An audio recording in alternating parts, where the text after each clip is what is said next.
Olá pessoal, sejam muito bem-vindos. Hoje vamos falar de finanças e gestão, um tema que aparentemente é árido, cheio de números, mas que é um divisor de água para a sobrevivência e sucesso das médias empresas. E para a gente aprofundar hoje no tema, né, a gente traz uma pessoa que vive isso muito na prática, né, e que tem muitas experiências bacanas para nos contar e nos guiar aí em boas práticas, né, para as médias empresas. E antes da gente começar, deixa eu me apresentar, sou Rafael Silveira, diretor-geral da MID e sócio da Falcone, e ao meu lado aqui... E eu sou o André Reichelt, gerente na MID. E esse é o podcast Especialistas Acima da Média, mais um podcast da MID focado para médias empresas, empresas que faturam entre 5 e 300 milhões de reais. E antes da gente começar, quem está nos conhecendo agora, curta o nosso canal, deixa um like, deixa um comentário, traga sugestão de temas. Todos os comentários, sugestões são super muito bem-vindos. E hoje estamos aqui com o Johnny, né, o Johnny é da JM Lima, né, uma empresa especialista em temas financeiros, vou colocar aqui assim, né, Johnny? Aí tu vai se apresentar melhor. E ele vem desenvolvendo alguns temas com os nossos clientes também. A gente acaba acionando ele quando tem temas um pouco mais profundos de finanças, né? E acho que vai ser um bate-papo bem bacana. Johnny, muito bem-vindo novamente a mais um podcast da MID. Imagina, obrigado mais uma vez, André, Rafa, pelo convite aí. Acho que o intuito aqui é a gente ter uma conversa, levar um pouquinho do conhecimento que a gente tem, um pouquinho da vivência, e espero que eu consiga colaborar aí para a turma de casa. Muito bom.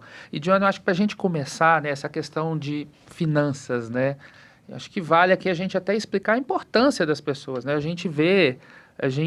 é um pouco curioso, né, se a gente vê a jornada das médias empresas, normalmente o empreendedor ele começa ali com uma boa ideia, com um modelo de negócio bom e vai crescendo, na hora que ele vê, ele dá uma explodida. E ele não dá tempo de organizar as coisas. Então, não é só finanças que fica por trás, é vendas, é a própria estratégia, é gestão, é pessoas, é cultura. Então, ele meio que é levado pelo mercado, né? Eu estava até esses dias conversando com um cliente e falou, eu não quis crescer, mas o mercado quis que eu crescesse, né? E como é que faz para se preparar na parte financeira? E isso, na verdade, não virar um gargalo da empresa, né? Olha, eu acho que de todos os cases que a gente acaba encontrando, né, de evolução da gestão como um todo, e obviamente a gestão financeira, tem uma coisa que é meio que uníssono em todos os clientes, que é o seguinte: um empresário, né, de uma média empresa, geralmente ele é um empreendedor que, como você mesmo disse, começa com um negócio. E aí, ou ele é ou ele é um bom produteiro, ou seja, consegue identificar uma necessidade no mercado e criar né, uma solução para atender essa dor, ou ele é um baita de um comercial, né? E isso envolve tomar risco, envolve entrar em coisas que normalmente as pessoas falam não vai, e é assim que é a vida do empreendedor, é tomar risco, ter coragem para enfrentar isso e pôr a cara à prova e fazer acontecer. Só que tem uma terceira qualidade que é antagonista a isso, que é o papel de um gestor. O gestor é exatamente o contrário. Ele ele tem uma ação de preservação, né? De não tomar risco, de ser conservador. E eu acho que até um primeiro estágio da vida das empresas, né? Aquela empresa que está começando a ter mais robustez no faturamento, é muito de tomar risco. Só que a questão da gestão, para que você tome o risco do tamanho certo, ela é fundamental. E às vezes isso acaba ficando a reboque de, não, mas eu estou crescendo, então está tudo indo muito bem. Não necessariamente. O fato de você ter crescimento não significa que você está tendo um crescimento sustentável, que você vai performar e que isso vai ser longevo, né? Então, eu acho que isso é o mais importante para o empresário entender, né? A gente vê muitas empresas na faixa aí de 20, 30 milhões de faturamento.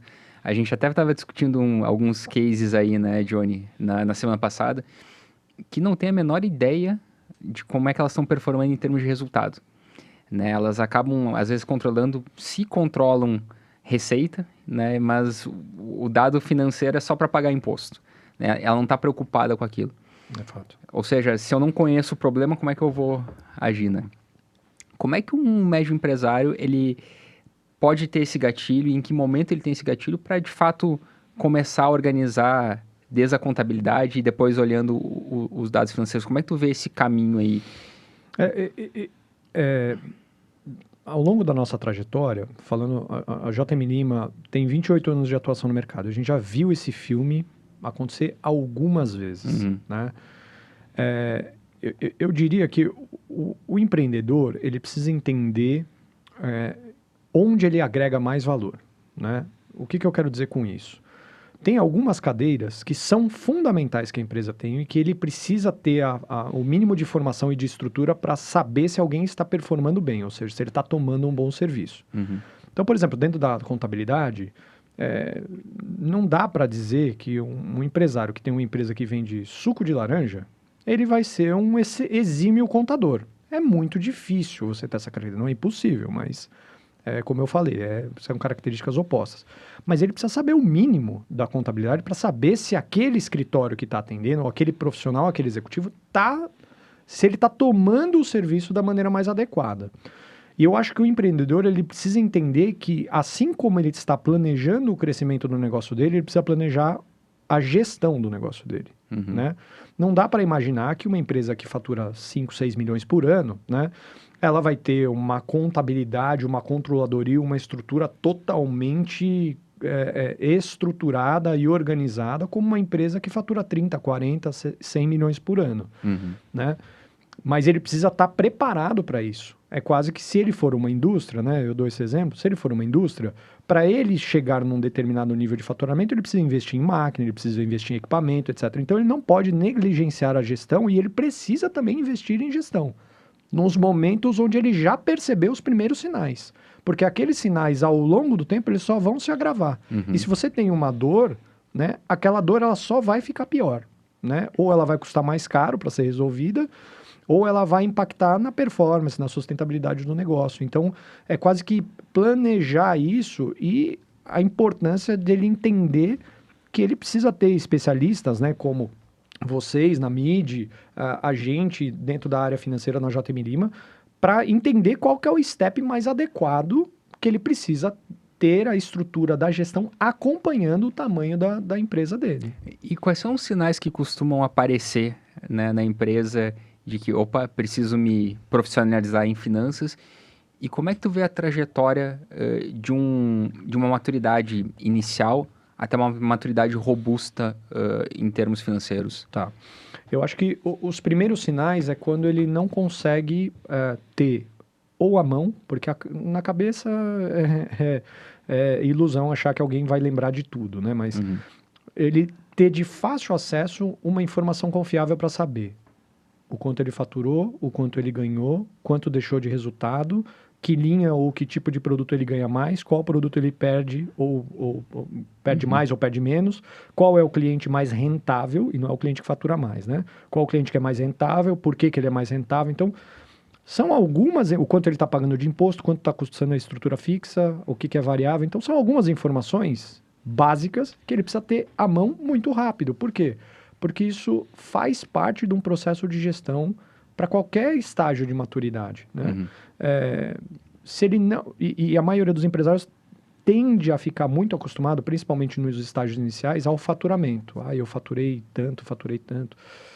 Isso é um grande e um grave erro, porque você precisa olhar todas as linhas, né? Você não pode olhar só para a última linha, mas você precisa entender a composição também, para entender se uma dor ela está sendo piorada ou não.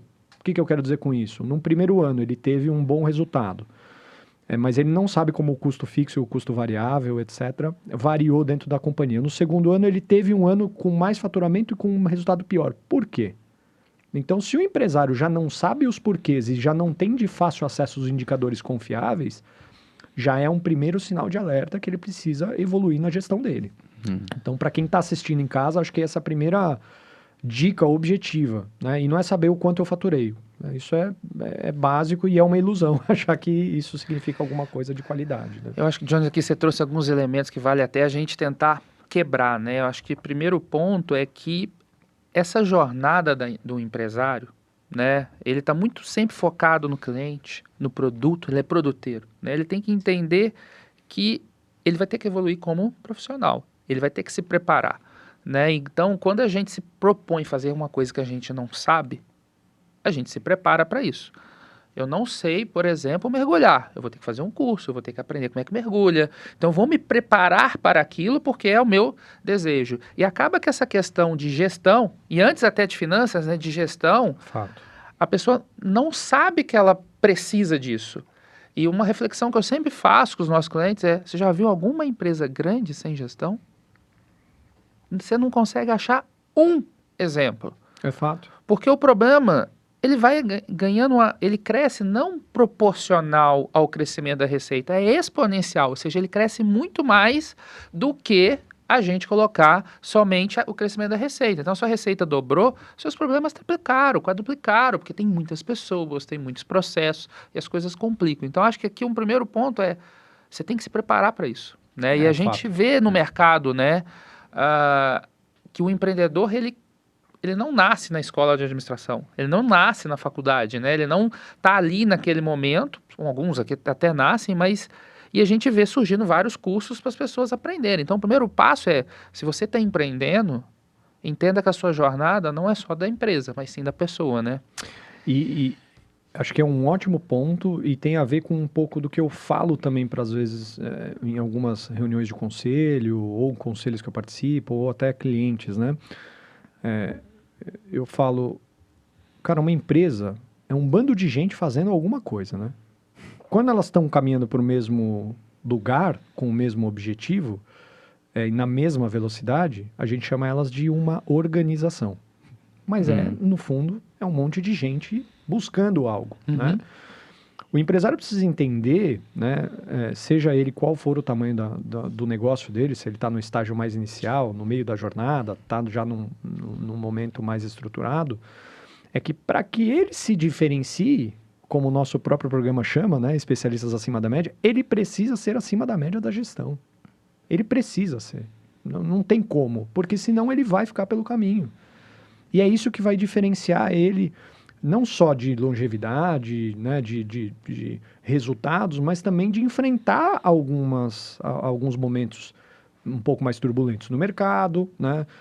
Algum concorrente mais agressivo. Então, gestão não é uma opção. Se você decidiu ser um empreendedor e você tem um negócio, não é uma cadeira que você não tenha que se dedicar. Você tem que se dedicar e muito, e buscar não só o conhecimento, mas buscar gente especializada. Porque também é um erro do empresário que se confunde com o negócio que está faturando 5, 6 milhões, né? E tem muita da mão do empresário em quase que todas as etapas ali da empresa, para uma empresa que fatura 80 milhões. Ele não vai ter, talvez, todas as expertises, dificilmente ele vai percorrer todas as agendas, né? Ele vai ser um exímio comprador, um exímio contador, um exímio controlador, um exímio financeiro, um exímio vendedor. Não vai ser. Mas ele precisa entender de gestão dessas cadeiras para cobrar dos executivos ou de empresas, né? Contratar bem, para que ele esteja bem assessorado, porque não é uma obrigação, precisa estar na pauta dele, né? Senão ele acaba a empresa vai limitar a ele, a capacidade dele, e ele vai descobrir a duras penas que a capacidade dele é muito menor do que ele espera. E não dá para a gente... Não dá para a gente deixar esse discurso meio soft demais para o empresário. Por quê? Se ele trouxe a venda para dentro da empresa, o problema da porta para dentro da empresa é o problema da empresa. Então não dá para falar que o cliente A, o cliente B, o meu fornecedor isso, o mercado... Cara, é um problema de gestão. E precisa ser resolvido e você está na cadeira para tomar decisão, né? E é isso que às vezes se perde um pouco entre o que é a minha responsabilidade, o que é a responsabilidade do outro, o que é a minha empresa. E o que você falou é verdade. Os problemas, eles crescem, exponencialmente. Então, se ele não tiver o mínimo, né, de capacitação e buscar suporte, seja para implementar processos, para melhorar a gestão, para melhorar alguma etapa do processo dele, ele vai ter problema. E a capacidade que ele vai ter de resolver vai ser muito menor do que dos problemas se criarem sozinhos, né? Eu vou deixar você falar, tá, André? Só um minutinho. Só para pegar um parêntese. O papo tá bom. Que a gente faz muito, a gente fala muito nas nossas redes, né? O que é gestão? É simplificar o que é gestão. Gente, gestão é tomar boas decisões. No fundo é só isso. É uma coisa é um conceito simples, mas não é simplista, e nem Aham. simplório. Uhum. E por que que isso é importante? A gente aqui faz muito, a gente gosta, né, do nosso método, o método cartesiano, de tentar perguntar os porquês, né? E a gente tem muitos cases aqui que a gente compartilha junto com a JM Lima e a gente sempre pergunta, mas por que que essa empresa chegou nesse nível de endividamento? Por que que essa empresa não fez nada até hoje efetivo? E na hora que a gente vai fazendo os porquês, né, a gente brinca aqui os 5 porquês, né? A gente sempre cai tomando algum momento da empresa ele tomar algumas decisões erradas Ou não ter tomado, né? ou não tomar, Que também é tomar uma que é decisão. uma Então, decisão, uma decisão. é uma decisão que culminou nisso aqui. Então não foi o mercado, não foi acaso, não foi Deus, não foi nada disso, não foi os funcionários, não foi o sindicato, não foi nada disso. Foi decisões tomadas ou não tomadas, né? Uhum. Que culminaram neste momento. A gente só está vendo a consequência desse problema, né? Ou não tá vendo, né? Porque não tinha nem o dado para ver a consequência, né? Descobriu cedo. Johnny, nessa linha... Desculpa, só fazer um paralelo importante aqui. A ausência da evidência não quer dizer a evidência da ausência, né? O empresário se confunde de, eu não tenho problema financeiro, não tenho problema na minha contabilidade, Não não tô tenho problema enxergando. na controladoria. Então não tem problemas? Não, cara. Se você mexer, vai ter problema. Então, resolva antes que eles fiquem maiores do que a sua capacidade de resolvê-los. Perdão. Johnny, depois que a gente, né, seguindo essa linha, depois que a gente já tem ideia dos números, já está organizado, tem uma contabilidade que de fato faz a contabilidade correta, né, dos lançamentos, enfim, ou seja, já tem disponíveis os dados.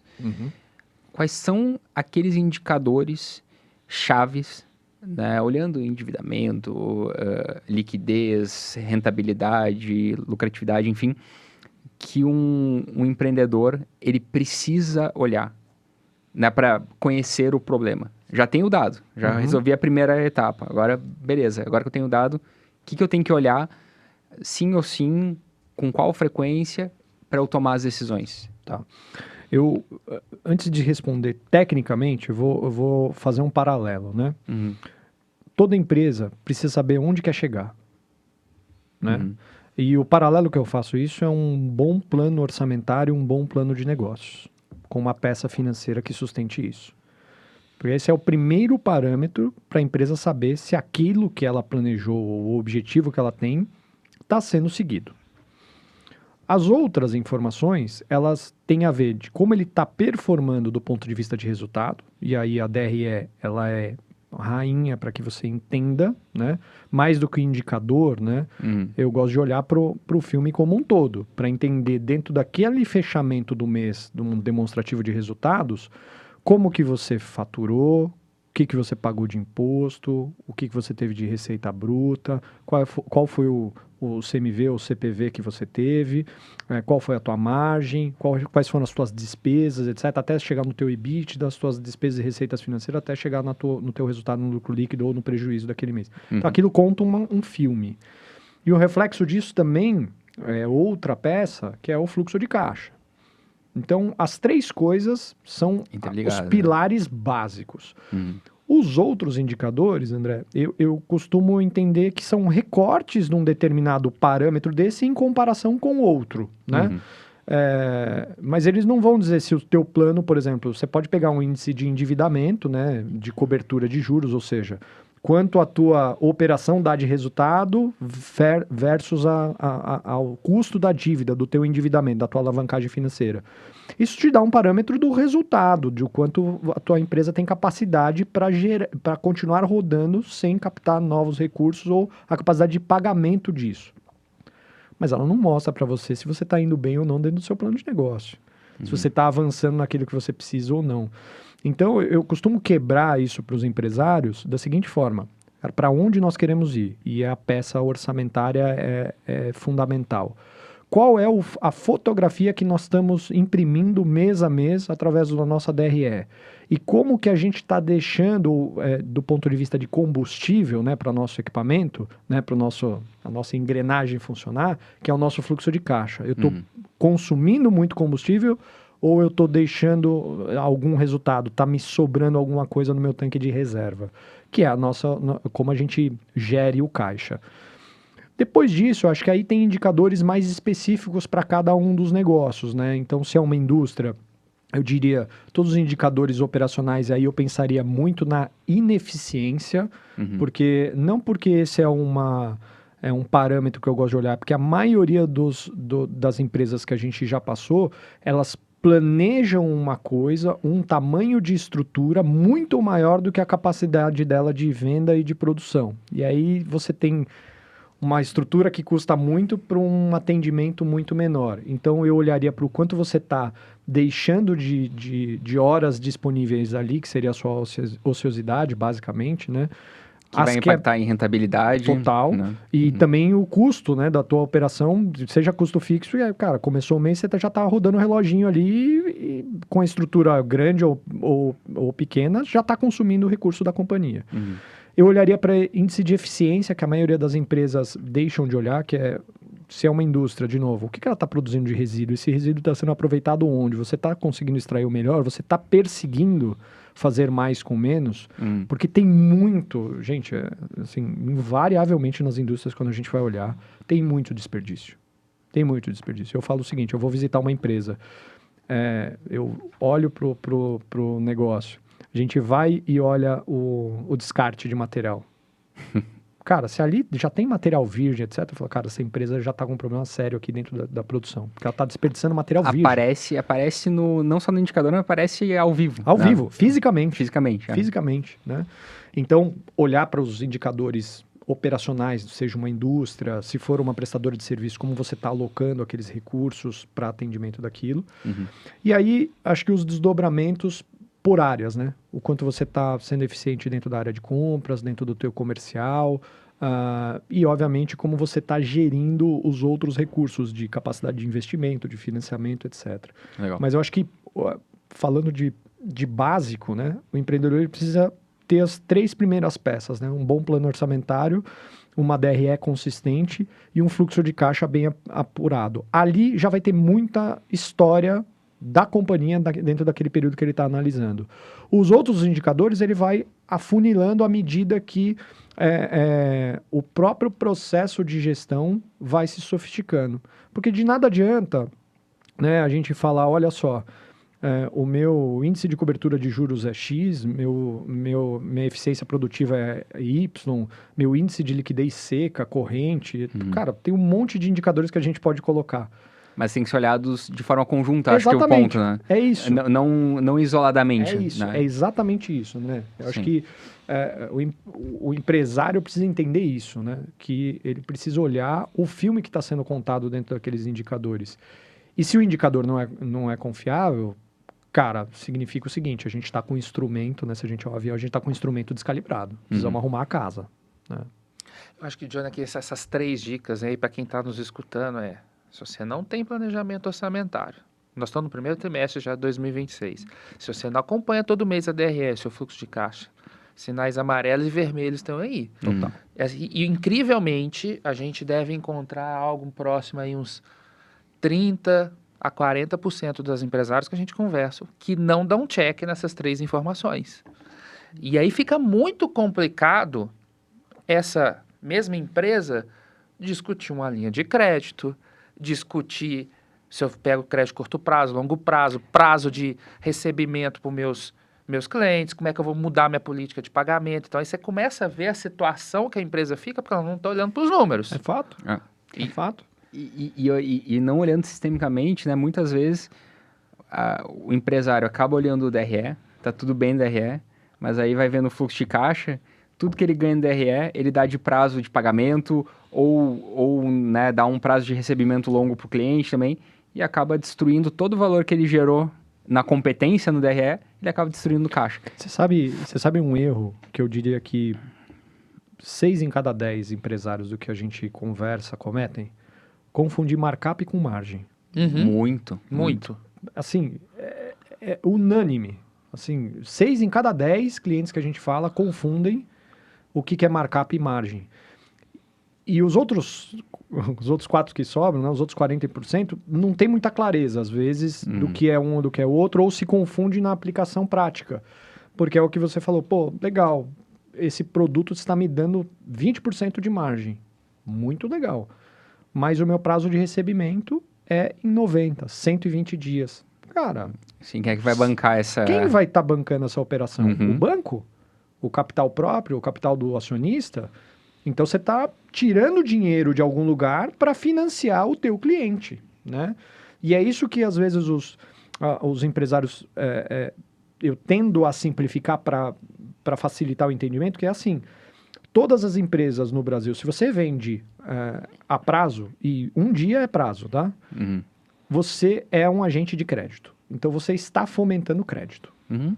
Perfeito. Se você está fomentando crédito, significa que você está financiando o seu cliente. Então, se você que está assistindo em casa aí, você já fez a conta do quanto está custando para o seu cliente esse financiamento? Tem que estar na conta do teu produto.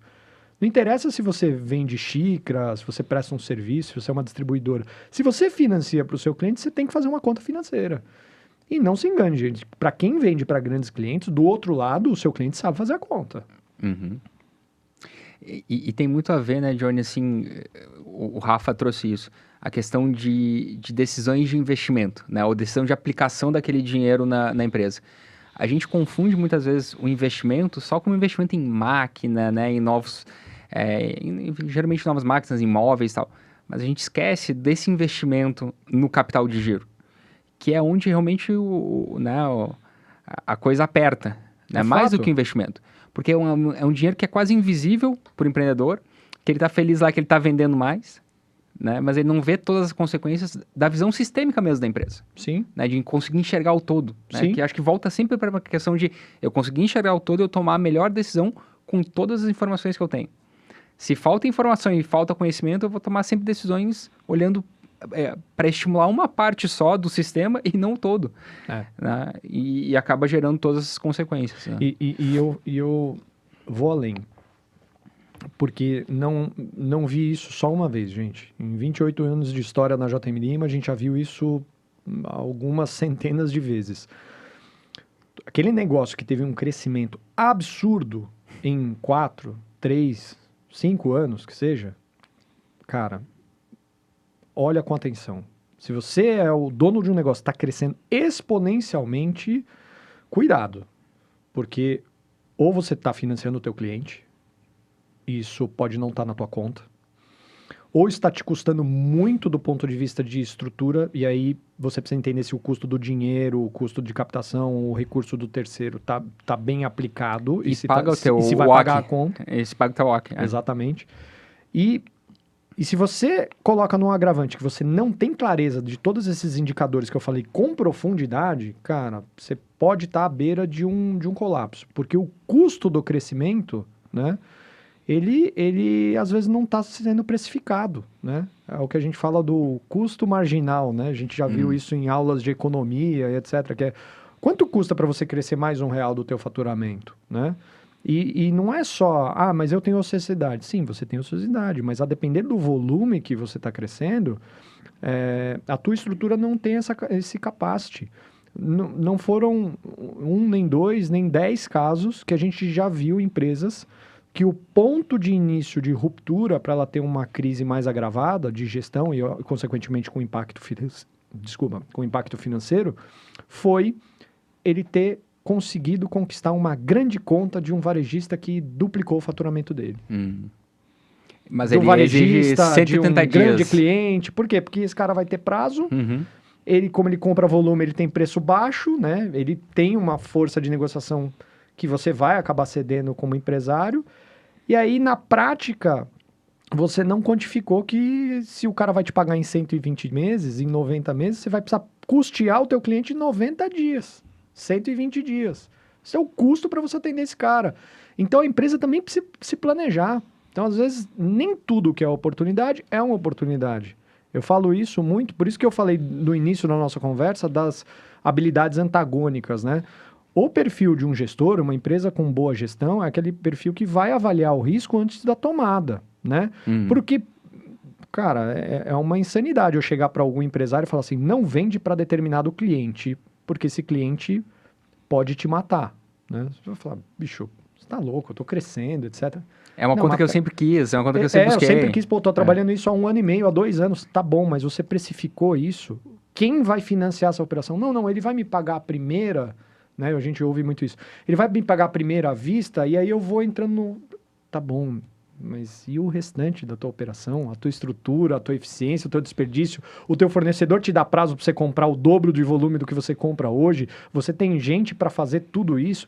Tua máquina... Você nunca rodou com esse tamanho de faturamento, é a primeira vez que você está rodando, então aquilo que pode parecer um baita de uma alavanca, pode ser uma alavanca para um problema mais grave, né? E aí, conectando com a questão do orçamento, tem uma outra questão de orçamento, que é os nossos clientes às vezes fazem um orçamento só do DRE, mas eles não fazem um orçamento de caixa e o de financiamento, né? O de caixa geral, olhando o operacional, o financeiro e de investimento. Sim. Então, tem essa questão, ele não está olhando o sistêmico aí também. E eu acho que um outro ponto que conecta com tudo é como é que eu tenho o design da minha organização que vai refletir no orçamento e que vai refletir no resultado, né? Essas coisas também não estão conectadas, né? Então, o orçamento, quando tu fala, né, Johnny, tem essa preocupação de... Não é também só orçamento só do DRE. Tem os outros orçamentos que têm que ser feitos. É o né? impacto como um todo, né? É o impacto como um todo. E outra, isso vale para... A gente já teve cliente que era prestador de serviço, né, de facilities. Então, você falar, por exemplo, de uma venda de um grande contrato, significa você ter que contratar, às vezes, 30, 60, 80, 100 pessoas do dia para a noite e colocar em treinamento. Cara, você tem um RH que vai conseguir fazer isso? Uhum. Porque é fácil olhar pela venda, pelo efeito do contrato, etc. Mas e a operação? Como você vai sustentar isso? Então, a gente precisa tomar cuidado porque quando a gente fala de crescimento, significa que a gente, naturalmente, né, está indo mais longe. Ir mais longe significa precisar de mais combustível. Da onde vai vir esse combustível? Porque é isso, se você vai daqui até Belo Horizonte, você tem algumas paradas de abastecimento. Se você vai para a Bahia, você não pode deixar para abastecer o teu carro na Bahia. E é isso que às vezes o empresário esquece. Fala assim, não, tudo bem, mas eu ia já até Belo Horizonte de carro, agora que eu vou até a Bahia, mas vai chegar lá na Bahia e eu vou abastecer. Sim, isso é o pagamento do seu cliente. Mas como que você vai de Belo Horizonte para a Bahia sem abastecer nada? Vai ter que ter o combustível. Da onde vem esse combustível? Quem vai pilotar o teu carro? Como vai ser a tua estrutura? Como vai ser essa caminhada, né? E aí é a peça do orçamento nas derivações dela, porque eu já cansei de olhar para a empresa que você fala, legal, o resultado vai ser pequeno esse ano. Aí você faz o desdobramento disso do ponto de vista de efeito de caixa e vai te custar algumas dezenas de milhões de reais. Da onde vai vir esse recurso? Né? Você vai captar no banco? Tudo bem, banco é um excelente agente financiador, mas está precificado esse custo? Você vai ter capacidade ou o banco vai exigir um monte de coisa que vai talvez até travar a tua operação? Então, é isso que quando a gente fala de gestão, parece ser difícil, gente, do ponto de vista da disciplina. E acho que isso é um ponto importante. Precisa ter disciplina. Gestão significa disciplina. Significa você acompanhar alguns processos, você ter indicadores para mensurar, mas você ter disciplina.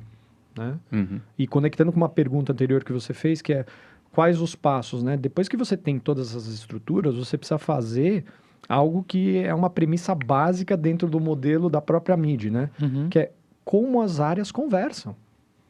Porque não adianta você ter a indústria andando a 200 por hora, a área de compras andando a 50 e o dono da empresa tentando organizar a coisa. Não vai funcionar. Você precisa arquitetar para que isso também Desdobrar o plano organizado. orçamentário. É isso. Né? E eu acho que é aí que vem, na verdade, até fazendo o link da parte inicial, né, da complexidade de empresas que crescem muito rápido. Fazer esse ordenamento, essa arquitetura com a empresa que está duplicando todo ano é praticamente impossível. É isso. Não tem como essas áreas crescerem.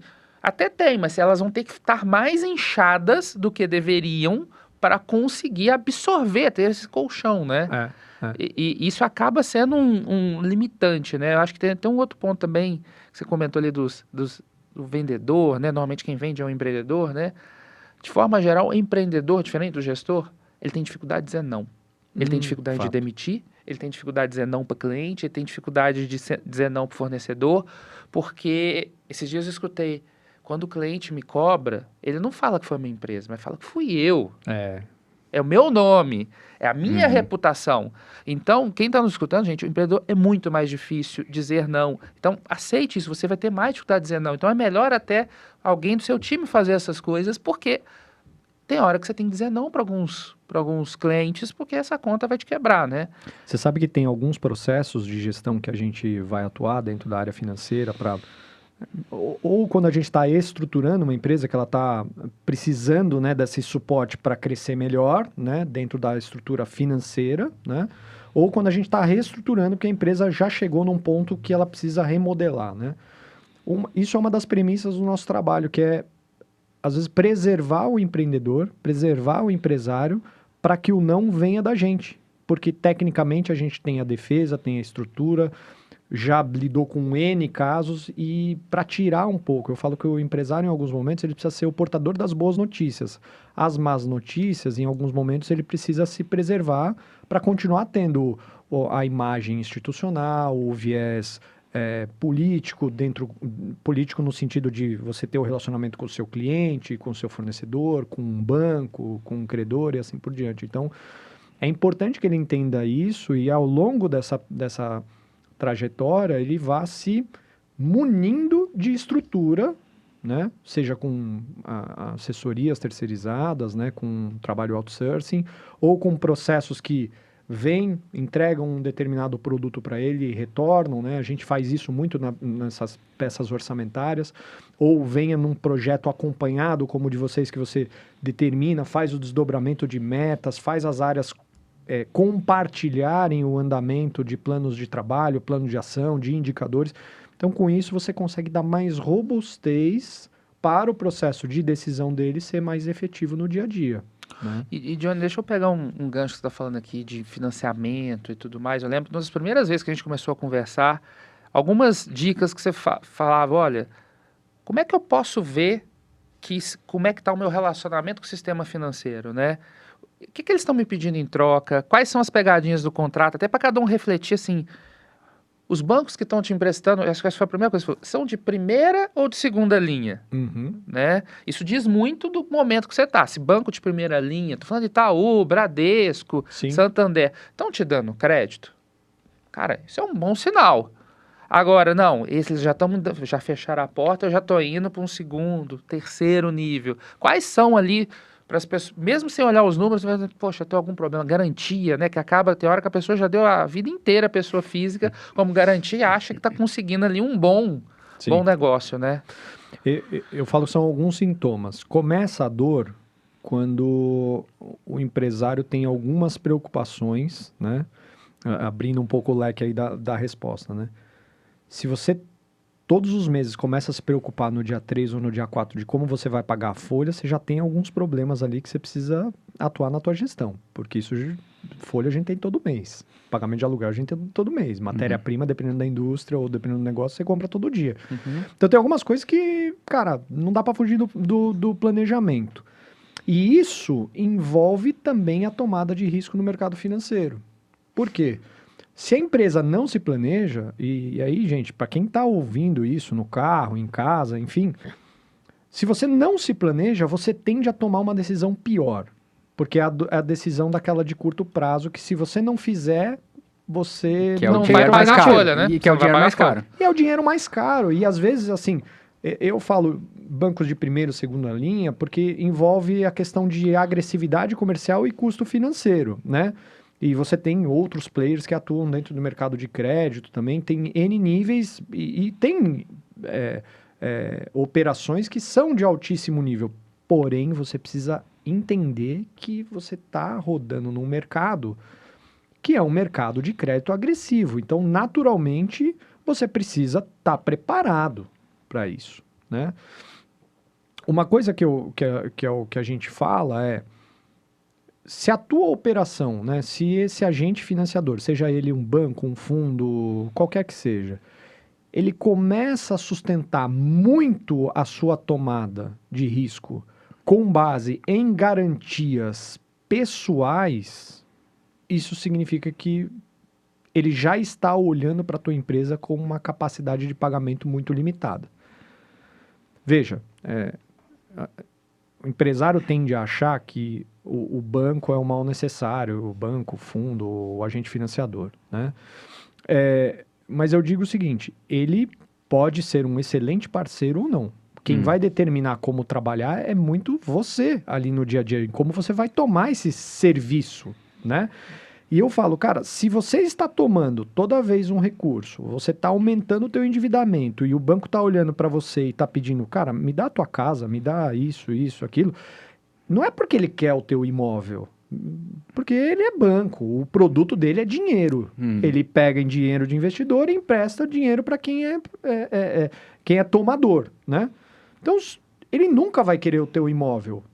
Mas ele já está entendendo que a tua capacidade de devolver para ele esse recurso, ela já, pela empresa, por vias normais, talvez ela esteja ameaçada. E isso é muito claro quando você olha para algumas empresas, quando a gente vai fazer o diagnóstico de empresas em reestruturação, você olha a lista do endividamento. Putz, cara, aí tem 4, 5, 6, 8 bancos, mais 10, 12, 15 fundos, mais uns 3 players menores, mais agente não sei o quê, crowdfunding. Fala, cara, essa operação, ela tá montada para só captar recurso de fora, ela não tá rodando ela mesma. A operação não garante que a empresa sobreviva. Né? É isso. E assim, é obrigação do banco saber fazer a conta e é obrigação do banco saber dizer e fazer a tua avaliação de política de crédito. E eles fazem isso razoavelmente bem, né? A gente, do outro lado, né, como empresário, precisa saber fazer também todo esse cálculo para entender o seguinte, fala, meu amigo, não tá fechando a conta, eu tô tendo que me financiar muito. E eu entendo o empresário, porque depois que você tá no giro, para você sair dele, é muito mais difícil. Mas tem jeito, tem um monte de formas de você fazer isso, mas envolve gestão, envolve planejamento, né? E Johnny, eu acho que, né, organizei a casa, né, conheci meus números, sofistiquei um pouquinho com o olhar das 3 peças e de um orçamento de longo prazo. E eu acho que essa quarta etapa é justamente como é que eu estruturo soluções financeiras mais abrangentes. Né? Que aí não é só ir no banco da esquina e pegar um empréstimo. Para que eu vou usar o empréstimo? Né? Vou usar para alongar? Vou usar para encurtar algum prazo? Vou usar para um investimento? Vou né? Então, financiar o meu fornecedor? Vou financiar meu fornecedor? Vou financiar meu cliente? Vou financiar a minha estratégia de crescimento. Mas assim, o banco ou quem está te prestando dinheiro, se ele souber que tu tem isso muito claramente, ele vira teu parceiro. Só que isso é uma coisa que os empresários no Brasil, eles têm, na média, um preconceito. Porque se tomou muito esse negócio de banco ser apenas né, empresta o dinheiro e cobra um juros altos. Mas não, o banco, quando ele enxerga isso, o banco ou a estrutura financeira, e que a gente consiga tomar um empréstimo que custa menos que o meu custo de capital próprio, que sempre vai ser, quando a gente entende esse clique, ele pode ser um super impulsionador do crescimento. Eu acho que é um excelente ponto e eu falo isso pro empresário. Eu falo, olha, ninguém empresta dinheiro para ninguém quando você tem um problema. Sim. Problema significa, né, falta de capacidade de pagamento, não me planejei, não me organizei. É isso que um agente financiador, né? Se você tá em casa e alguém vai pedir dinheiro emprestado para você, fala, cara, eu tô com um problema, preciso de ajuda. Às vezes a gente tá batendo na porta do banco assim. Banco não gosta de problema, banco gosta de oportunidade. Oportunidade de negócio, onde ele saiba que ele vai aportar o recurso, você vai executar aquele plano, né? E ele vai ter o retorno do produto do dinheiro que ele te financiou, certo? Então, o empresário precisa entender que esse é o jogo. Ele precisa, dentro da gestão, estar muito bem organizado para poder transformar problemas em oportunidades, né? E com isso, fazer as alocações adequadas, né? Perfeito. Pegar dinheiro, gente, para pagar conta velha, isso é o maior erro, mas tem muita gente que comete. Diria 8 em cada 10. E muitas vezes o dinheiro, ele tá na operação. Se eu melhorar a minha operação, né? E até assim, no limite, se questionar se aquele modelo de negócio ele vai para frente. Eu acho que tem que ter uma clareza, né, do empreendedor. Bom, talvez esse projeto acaba Não por faça aqui, sentido. não faz sentido. Isso pode ser uma decisão do que eu, né, financiar minha operação, que deveria se autofinanciar, financiar com dinheiro caro. Total. Agora, pelo outro lado, né, se para de pé, poxa, por que eu não vou colocar um combustível de qualidade, um dinheiro do banco que tá, ou né, do credor, que está correndo um risco comigo e ele exige menos? Essa virada de chave é muito importante. A gente tem, como o Rafa colocou um pouco antes, né? O empresário tende a ter dificuldade em falar não, Sim. porque ele entende que às vezes o não está correlacionado a insucesso, a fracasso, etc, né? Mas as coisas vão dar erradas. As coisas vão ser problemáticas, a gente vai ter algumas dores ao longo do processo, é natural, e a gente, com isso, avalia, faz o diagnóstico para corrigir para as próximas. O ponto é, se você tem um problema de saúde, né? Seja ele qualquer, problema simples, você vai fazer de tudo para resolvê-lo o mais rápido possível. Porque, naturalmente, você entende que isso pode acarretar em consequências mais graves, certo? Perfeito. Por que o empresário não faz isso com a empresa? Por que a gente usa, às vezes, continua deixando gente que não é capacitada numa cadeira sem entregar valor para a companhia? E uma cadeira, às vezes, cara. Uma cadeira cara. Por que a gente está custeando uma operação que o próprio empresário já percebeu, às vezes, que não faz muito sentido? Por que a gente está vendendo para aquele cliente que dá muito trabalho e não deixa resultado? Então, por que a gente não toma a decisão de cortar esses problemas? Porque não dá, gente, são escolhas, né? E eu falar o foco, né? Não é o que você vai falar sim, é o que você vai falar não. E para quem é empresário, todo dia você tem que falar não para um monte de coisa. Para um monte de oportunidades que não são oportunidades. A gente dá um exemplo, às vezes, lá na JM Lima. Eu falo, olha, você tem uma Ferrari que custa R$200 mil, 0 quilômetro. Baita oportunidade. Mas você não tem R$200 mil. Esta oportunidade não é para você agora. A Ferrari de 6 milhões está por 200 mil, mas eu não tenho 200 mil. Não dá para você alcançar. Não adianta você imobilizar sua casa, seu carro, isso, aquilo, se mexer. Tá bom, você aproveitou a oportunidade, você faz o que com a Ferrari depois? Como que você paga quem te financiou? É só um exemplo bobo, mas é o que você falou, né? De transformar o simples, né? Entender os porquês e falar assim, cara, se não tá me dando resultado, não tá me dando retorno, o esforço é maior do que o impacto ou o resultado que eu estou tendo, por que eu continuo fazendo isso? Por que eu continuo atendendo o cliente? Por que eu continuo insistindo nessa estrutura? A gente precisa ser mais... E esse é o trabalho de um bom gestor. É ser cartesiano, né? Claro que respeitando, né? E equilibrando valores, o empreendedor. equilibrando e tal. Essa é a dinâmica, mas em alguns momentos falar, cara, não... corta, estrutura, renegocia, não funciona nesse formato, né? É isso mesmo. Johnny, nós estamos chegando no nosso bloco final aqui, mas eu queria até fazer uma pergunta falando do nosso contexto. Como é que está a perspectiva para esse ano de 2026, lendo aí principalmente o mercado financeiro, a questão de juros, que você está ali no dia a dia negociando com esses players financeiros, né? Olha, o cenário, ele é um cenário que eu diria de atenção. O empresário precisa estar atento ao mercado. Das duas lógicas. Primeiro, porque hoje a gente está num cenário com uma inadimplência crescente.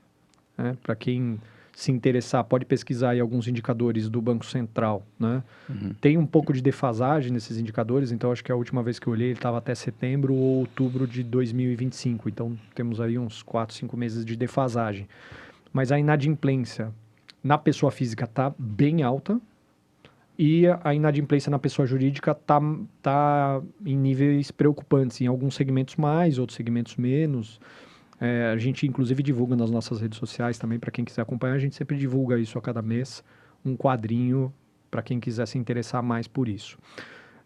Então, isso significa que se a inadimplência está aumentando, significa que você precisa ser mais cauteloso na concessão de crédito, né? Isso significa venda a prazo. Então, cuidado com os movimentos de crescimento em um ano onde a gente tem uma inadimplência crescente, porque às vezes você vai crescer, vai vender, mas não vai receber. E isso pode custar muito caro para quem está com uma operação que já está apertadinha ali.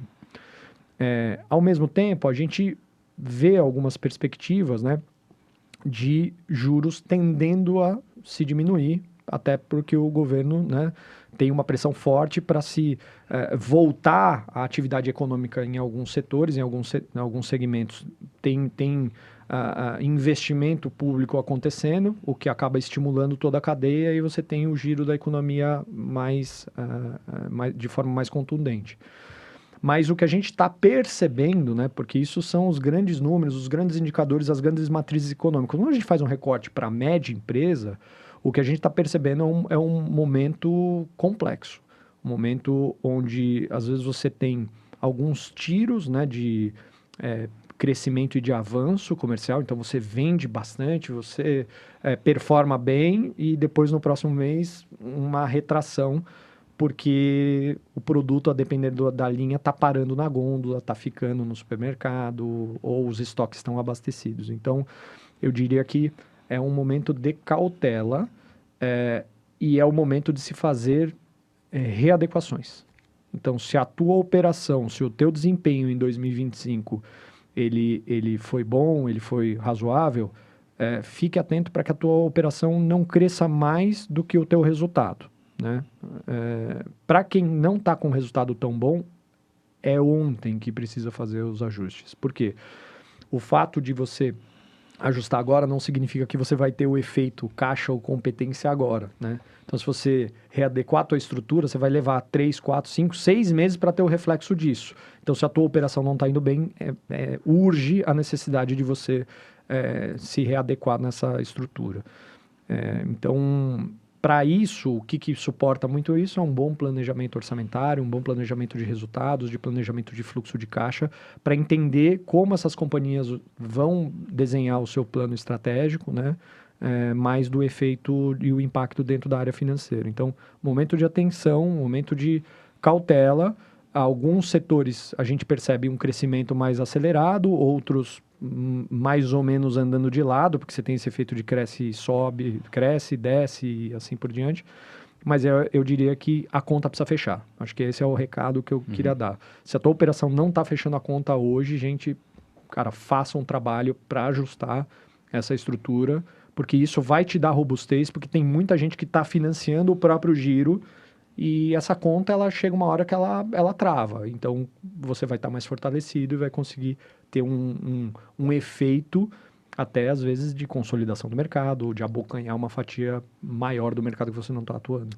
Acho bem importante essa questão, em casa bastante que a gente fala com nossos clientes, né?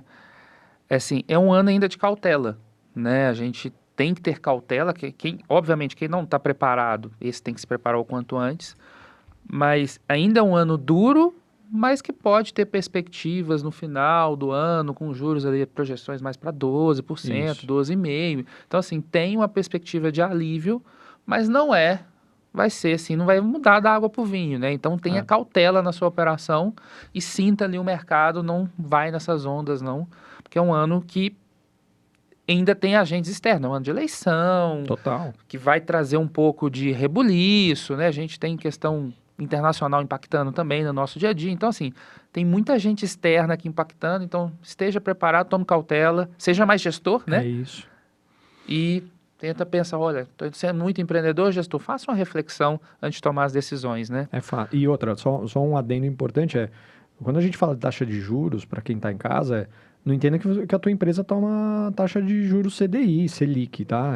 Isso é um grave engano. A maioria das médias empresas aqui, ela está tomando a 18, 19, 20, 25% ao ano. Então, por isso que eu falo que é a hora de a tua operação reduzir, porque se o teu custo da dívida custa 20% ao ano, qual que é o resultado que a tua operação dá? Essa conta precisa fechar no mês a mês. Não dá para esperar um crescimento que vai acontecer, porque, como você falou, tem Copa, eleição, múltiplos feriados em 2026, então a conta precisa fechar por ela mesma. Perfeito. Johnny, além de te acompanhar nas redes, a JM Lima, nas suas redes, como é que o leitor, o nosso ouvinte pode conseguir ter mais acesso ao conhecimento? Você tem algum canal que você sugere, algum livro, alguma leitura? Como é que você se inspira e busca conhecimento que a gente poderia trazer aqui para quem quer se aprofundar um pouco mais? Olha, eu vou falar de dois aspectos aqui que é talvez menos técnico, mas ajuda a gente a, como gestor e empresário, tomar decisões mais acertadas. Um que eu gosto muito e que me ajudou dentro dos processos internos e que eu recomendo até como hábito para os nossos clientes a procurarem ler e entender o método, é o Ray Dalio, no livro dele Princípios, que basicamente ele fala quase que de uma jornada do empreendedor, que basicamente você traça um objetivo, você vai errar, né? Você tem que ter conversas francas. Exatamente. Ele fala muito disso. Nesse erro, você vai precisar entender o que te levou para esse problema, para esse erro, e é normal acontecer. A partir desse diagnóstico, né, que é o entendimento da onde você errou, qual decisão você tomou errado, o que você não planejou, o que você não viu, etc., você corrigir isso e evitar cair no mesmo ciclo de erro, e aí você segue no seu objetivo até encontrar o próximo erro, o próximo problema. Isso tem a ver um pouco com uma filosofia que eu vi lá atrás, eu não vou me recordar o livro, mas é um conhecimento amplo, chama TLP, Trooping Leading Procedure, que é dos Marines, né, da força de elite do exército, da Marinha Americana, dos Marines, que eles falam sobre fatiar problemas, né, que é como você come um elefante, né, uma mordida de cada vez. Então, para todo problema complexo, você precisa fatiar algumas decisões. Então, primeiro você faz isso, depois você faz isso, até você atingir o objetivo. Então, essas coisas estão meio que conectadas, porque é isso que eu falo para o empreendedor o tempo todo. Cara, divida, entenda por que você chegou nessa equação, por que você está nesse problema, faça uma avaliação e tenha desprendimento do ego, porque isso leva a muitos erros, né? Do eu sei, eu faço, eu tenho feeling. É um balanço entre o feeling e o que é racional, né? Faça um balanço, faça um diagnóstico e volte dentro da trajetória para que você continue alcançando o seu objetivo e entenda que o teu objetivo são várias etapas. Você vai chegar, é uma jornada a ser construída. Isso é um lado mais objetivo e que eu acho super legal, recomendo para quem não conhece. E eu gosto muito de acompanhar o Clóvis de Barros, que é o filósofo, professor, eu acho fantástico, porque ele traz alguns ensinamentos práticos do ponto de vista de dilemas pessoais, né? Eu entendo que quando a gente fala sobre organização, sobre gestão, a gente está falando de pessoas, né? E a gente, todos os dias, né, lida com dilemas das pessoas, né? Medo, frustração, ego, vaidade. Então, tudo isso é muito importante, às vezes, o empresário entender, porque gera o próprio autoconhecimento e faz com que ele até consiga, às vezes, motivar, engajar um pouco mais a equipe, a tropa, para que a gente alcance aqueles objetivos. Acho que são dois vieses que eu gosto de acompanhar bem, além de literaturas aí mais técnicas, mas acho que esses são coisas importantes aí. Muito boa, boas dicas. Johnny, infelizmente acabamos nosso tempo, mas para quem quiser continuar, aprofundar um pouco mais nesse tema, seguir essa conversa, como é que eles te encontram? Tá, bom. Pode me encontrar no LinkedIn e no Instagram, né? Meu perfil pessoal, J. Carlos de Lima no Instagram. No LinkedIn também é fácil de achar, é J. Carlos de Lima, o LinkedIn / J. Carlos de Lima vai achar. Ou nas redes sociais da JM Lima, @JM Lima Assessoria, a gente tem no Instagram, no LinkedIn. Estamos para lançar aí também uma série de conteúdos, de algumas entrevistas focando mais dentro da estrutura econômico-financeira. E aí, tanto lá quanto no nosso site, a gente sempre divulga alguns indicadores, algumas conversas, alguns artigos, sempre para fomentar no nível de gestão, né? Não só no nível de gestão financeira, mas os reflexos também disso sobre a ótica societária, sobre a ótica de planejamento sucessório, que é muito importante, que a maioria das empresas são empresas familiares, né? Então, é um pouco do que a gente acaba divulgando, enfim, acompanha a gente lá. O nosso canal do Instagram, um adendo importante, a gente sempre tem os stories lá, meio que nessa linha do que a gente conversou hoje, de tentar desmistificar um pouco o que é a gestão econômico-financeira. A gente soltou aí até uma série de posts aí estão relacionados a fluxo de caixa, margem, markup, um pouco do que a gente conversou hoje aqui também. Vai ser um prazer tê-los por lá. Johnny, muito obrigado por ser o nosso especialista acima da média Imagina. aqui com a gente. E você encontra, né, toda semana no nosso canal da Mid e também, né, no YouTube, né, episódios que ajudam, né, os médios empresários a tomarem mais e melhores decisões, né? Então nos acompanhe semanalmente que a gente vai estar ao longo do ano postando conteúdos super relevantes para a gente enfrentar esse ano aí tão desafiador. Muito obrigado e até o próximo episódio.